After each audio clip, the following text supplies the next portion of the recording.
Nous, on a investi forcément dans la mobilité qui est les Euro 6 aujourd'hui, que ce soit pour des véhicules diesel ou des véhicules GNV.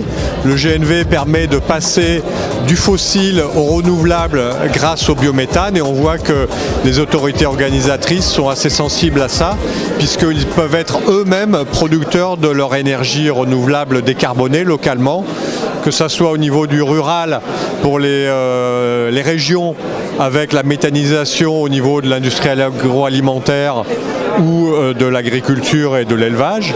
Et en milieu urbain, c'est un biométhane provenant du traitement des eaux usées dans les stations d'épuration.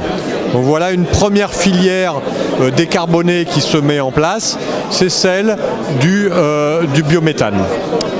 La filière de l'électrique se développe aussi. Nous, on a une solution qui est avec les véhicules trolleybus in-motion charging. Donc c'est comment utiliser une technologie qui est déjà bien connue, qui est celle du trolleybus, mais en utilisant des batteries pour se passer au maximum des fils électriques qu'on a et qui sont inesthétiques ou interdits dans les zones par les architectes des monuments de France, par exemple. Pour l'hydrogène, on voit aujourd'hui une dynamique, mais qui est plutôt pour les années 2030.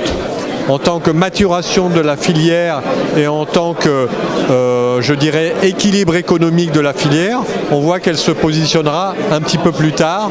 Donc en termes de phasage, on voit arriver aujourd'hui le biométhane, puis les véhicules électriques, puis les véhicules à hydrogène. Et ça sera une combinaison qui permettra effectivement de réduire la part des énergies fossiles pour ça.